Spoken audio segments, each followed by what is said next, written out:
Welcome to the Spirit of a Badass, where we celebrate stories of courage, hope, and resiliency. I'm your host, Alecia Jacobson. Hello, my badasses listening today. Thank you. I'm recording on a Friday instead of Thursday. It is spring break for my younger kids this week. I usually record the week before the episode comes out. At least right now, that's what I'm doing. And yesterday was a little chaotic. My 10-year-old, well, she's going to be 10. Her birthday is this weekend. We went and got her ears pierced yesterday. So we had some fun with that. And so I'm recording on Friday because yesterday there was just too many people around and I could not do it. And I did want to just talk about today. It happens to be the 5th anniversary of my little brother's death. And just weird. Like, death is weird. Death is, so if anybody else, I just want, I see you if you're in this space, because it's like death happens. I mean, we're all going to die, but death happens to old people. And when it happens unexpectedly, he was in an ATV accident, and the day replays once April hits. It's like the countdown to the 18th is on. It's like looming. And I was telling my friend as I was crying earlier this week about it. I was like, first of all, I can't fucking cry because I just got my lashes done. But I was like, why couldn't it happen earlier in the month? Because I feel like, and I don't know if anybody else feels this way too, it's like you just dread the day and you almost hold your breath until the day is there. And then today, I woke up completely normal and fine. And I've had moments of sadness, and I sort of waiting because COVID had just started, and I was on those Zoom happy hours, and I had gotten a call from my stepmom when I was just ending the call, and then I listened to it afterwards. So it's I have this kind of impending of the events that played out from my perspective. And it's just weird. It's weird going through living when people who are supposed to be living are not any longer. So I don't know. Death is fucked up. It's definitely shifted me and my perspective on life and the world and after the world and just so many things. So there's a little ramble, but I know that there are so many people out there. It's something I didn't really understand, obviously, until it happened. But it's it's a weird space to be in because it's not supposed to happen, and it's not supposed to happen suddenly. So anyway, if that is you too, sending you big hugs, not actual hugs, because we all know I'm not a hugger, but virtual hugs I will extend all over the place, because it's weird and it's fucked up and it's hard. And it's grief is so weird. I know I did the episode on, grief without death a few episodes back, but grief with death is this wave that just hits you. And sometimes you're not ready for it. And it's on this day, I cried. I actually saw my sister earlier. She picked up my kids to take them someplace for spring break for the day. And I wasn't intending on crying, and I did. So it's just weird. It's so weird. Before he died, he was on a health journey and was exercising all the time. And I was just really proud of him because he was really kind of taking his health and taking control of it and doing these things. And so, but yeah, anyway, I just wanted to kind of honor that. And those of you who are in the same weird, fucked up space, because it shifts you in a way that you could never anticipate. And the kind of the birthdays and death days. And it's just it's a weird space to be in. And it also has nothing to do with the topic of the day. But before we also get the topic, I'm just going to hit you with all sorts of shit before we get started. I just want to also kind of recognize the state of the world right now, because I know I am still struggling. One of my goals this year was to be able to lead kind of alongside of what's happening in the world, meaning I would not shut down, which is not exactly happening. I really struggle to not shut down. I can come on the podcast and I can do it, but once the mic is off and once I'm out in life, there's just this sort of heavy, unsettling feeling. And this sort of ties into the topic of today, but just kind of doing what you can do, but also minding your mental health. I can't consume everything, but it is hard. And it is hard when you're seeing horrible things happening to fellow humans and feeling like, okay, well, what is my place here? And if I could say anything, the place is just to not be quiet about it. This is the platform that I choose to talk on it. I a little bit on social media, but I really am just mostly angry a lot of the time. And I don't just want to be an angry person. So I just say nothing. However, I do say something here. So, whatever capacity you feel most comfortable to be speaking about the injustices and not just letting things happen. And I know one of the things that has been really hard for me is seeing people not speak up and not use their voices that has been really hard for me because I'm kind of like, well, where are you on this? And I know that's not for everybody, but that has been a hard thing for me to sort of swallow is these people that I follow that have a large kind of platform or any platform at all. And they're not speaking up, just kind of acting like everything is normal and everything is so motherfucking not normal. And so whatever capacity that you have, whatever ability that you have, I would just offer that you use that in whatever way that you feel most comfortable.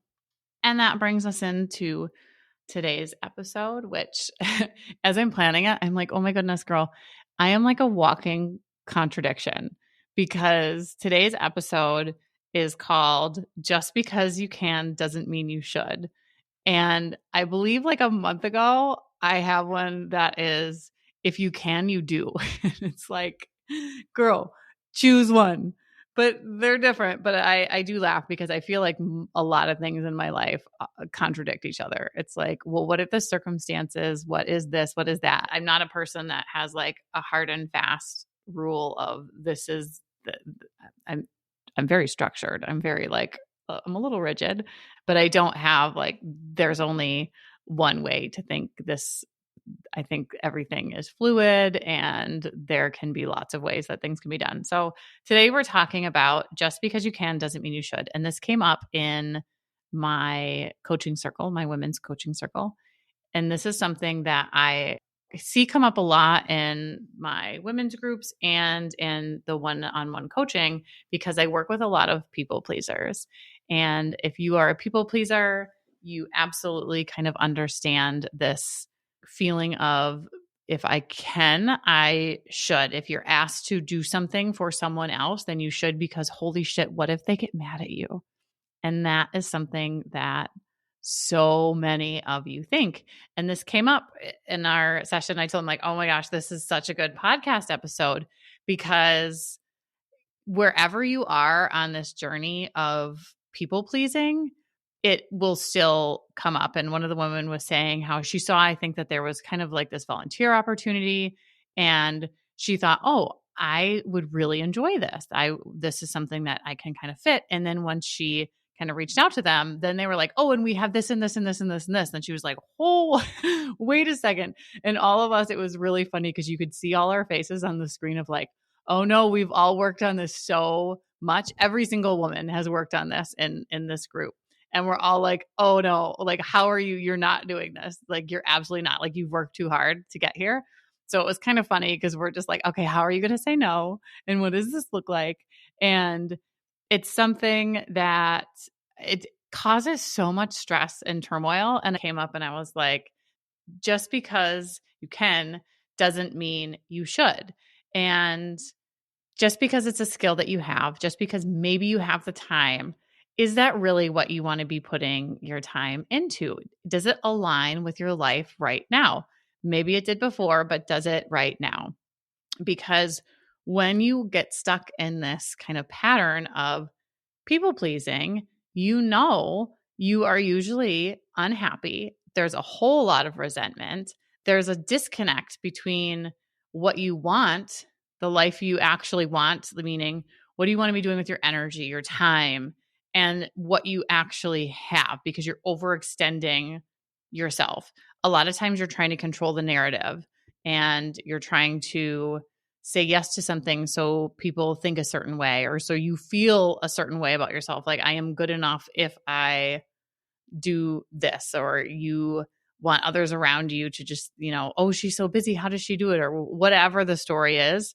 There's a level of, oh, I don't want them to be mad or disappointed in me. And then it's like, okay, how do you fucking even say no? So often you put yourself in a really uncomfortable situation that you're not happy in, that actually is like, makes you feel all those icky things just because you didn't just give the no and craft whatever the message is saying, no, I'm sorry, this isn't the right time for me right now. When it's a good time, I will reach back out, or whatever the hell it is.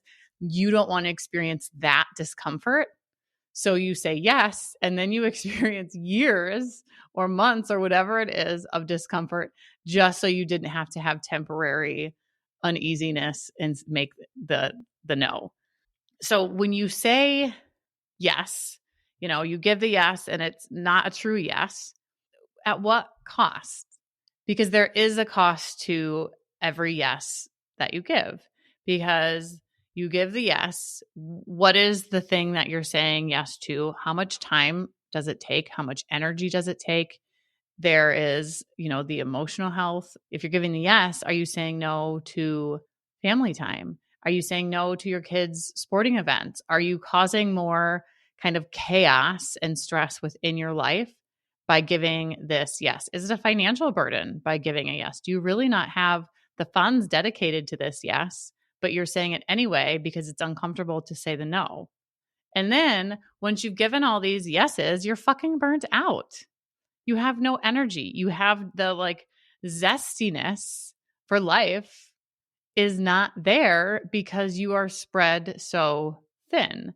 If you've given all these yeses away and you think about, okay, what is my best? When I'm showing up as the best version of me, are you actually giving your best? And the answer is probably no, because if you are the kind of person that I'm talking about right now, then you've likely said yes to way too many things and you're showing up resentful. I think I've talked about on here before how I used to teach Sunday school. And first of all, the whole reason I taught Sunday school is because I thought it made me a better person. I really didn't want to do it. That was me trying to control the narrative of like, oh, good people, good Christian ladies teach Sunday school. And I had this like, oh, I'm doing this, so I am now good enough. Okay. Fuck that shit. And then after I think it was like coming up on the end of the year and they were re-upping for the next year. I was like, I cannot do this again. But I was so resentful going because I hated it. I hated it so very, very, very much. It was not filling my bucket. It was not anything that I wanted to be doing with my time. And, I get the whole volunteering thing. I've done lots of things like that it's like, oh yeah, I have a strong pull towards this. I'm excited towards this. I feel so good doing this. And I'm so happy to be serving these people, whomever they are. And that was not this case. But I said yes to it, trying to create some version of me that was not truly in alignment. And then it created the resentment. So when I said yes to that, I was saying no, first of all, to who I actually fucking was. And at that time, I wasn't really paying attention to those type of things. This was like 2 years ago when I realized like, oh, I fucked up. I did a lot of trying to prove and all of these things.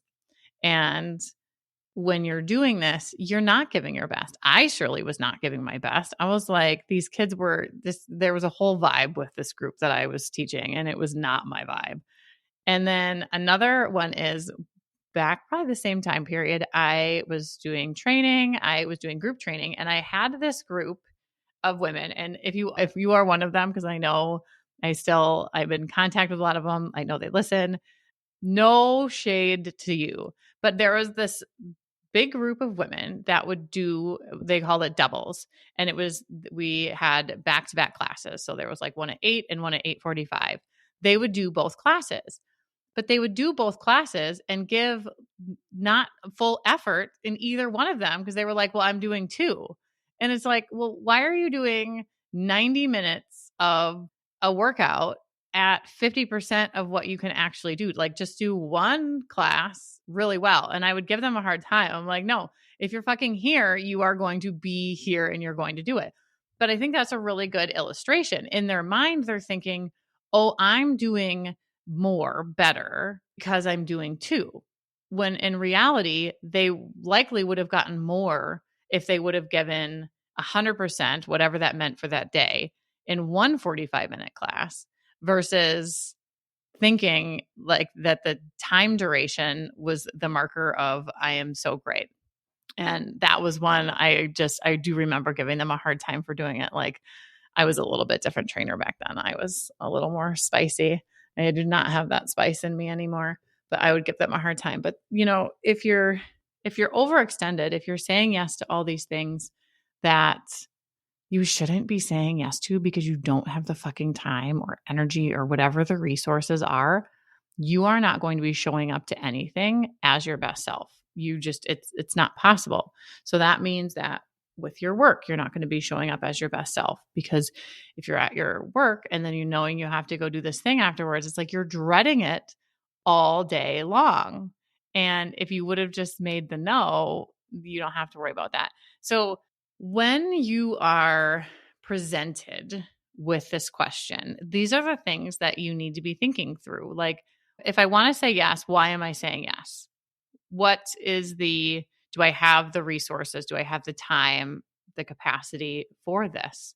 And there's sometimes where, I have said yes to things I didn't really want to do, but I knew it was to help a friend out.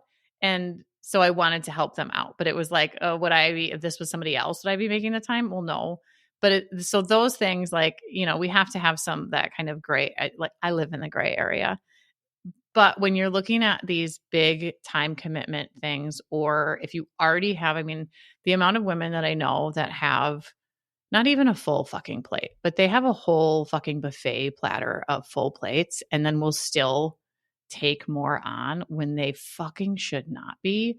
Like, I want to shake them and be like, no, say no, because you are not happy then. You are not truly within you happy when you are so overextended. So how do you figure this out? You take a minute to pause. Pretty sure I have an episode called The Power of Pause, because it's like we do this in every single, probably like so many of my sessions. It's like, okay, fucking pause and figure out what to do. And that could look like pausing and saying, let me get back to you. Let me check my calendar. Whatever you do to create that space between the ask and the answer, create that space. I'll let you know in 2 days or after the weekend, whatever it sounds like, but create that space so that you are no longer on the spot. And then asking yourself, why am I doing this? Does it fit right now? And maybe it will fit. There's a big connection, I feel like, between our schedules and the seasons, because especially for those of us that live where there are so many different seasons, our lives change, I feel like, so greatly with the seasons. I know I personally have a lot more kind of time in the winter, and in the summer I want to be out doing things, and I won't say yes as often. I don't want to be doing something that isn't just like enjoying nature and outside. So I'm not going to commit to something that is going to bring me inside. I've even signed up for classes and things, and then they're inside and it happens to be a nice day. I'm like, yeah, I'm not doing that. So it's like looking ahead and seeing what are the things that are going to be happening in my life at these times, and look at everything kind of surrounding it. And does this, yes, fit?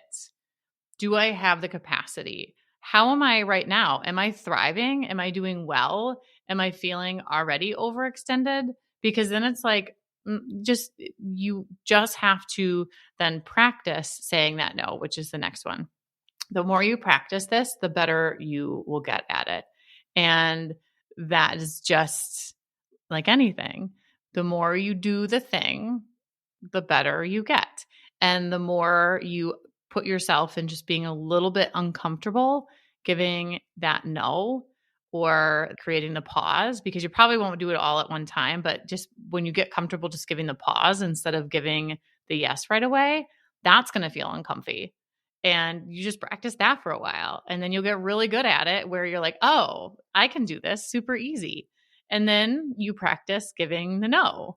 And that will be super uncomfortable because you're going to have all these things like, oh, they're going to hate me. Nobody else is going to do it. What if they get mad at me? What if all these what ifs are going through your head when you're giving the no. And one, they're all made up. If somebody doesn't like you because you say no to doing something, then they don't deserve to take up space in your life to begin with. So let them not like you. Now, if this is work stuff, that has a different sort of flavor to it. So I'm not necessarily, if you have somebody coming to you saying to take this on, I'm not necessarily saying that this is the method to use there. We have different ways. Many of the women I work with are leaders, and we have to be a little bit more it's more nuanced. So this is not, don't want to get anybody fired out there. Okay. But practice being uncomfortable, practice taking that space and that time, and just know that the more uncomfortable, just like in the gym, when you're lifting or anything where you start new at it, the more you practice, the more comfortable you're going to get doing it and the easier it's going to get. So it's always the hardest up front. And then the better you get, the easier it will get also. And then guess what? You have so much fucking time. You have so much more peace by flexing that muscle and not saying yes just because you have the time. Because just because you have the time doesn't mean that that time needs to be dedicated to whatever that is. So how do you know if it's a yes? Oftentimes you can feel that in your body. You can feel the kind of pull towards the yes. I still offer to take a pause to make sure, because just because you can doesn't mean you should. So just because it's a yes, like take that time to pause and make sure. For me, I give it a while to make sure like I get real excited about a yes. And then I have to make sure that when I'm not so excited, that it's still a yes. So feeling it in your body, what it actually feels like. Do you know immediately that it's a no? Because usually you'll feel that like heavy, just like disconnect. Like even when I'm saying this, like I'm like pulling inward, like, oh, it's not, I don't want to do this. You feel kind of like sick to your stomach, like a pit in your stomach. Maybe your throat feels icky, like tight.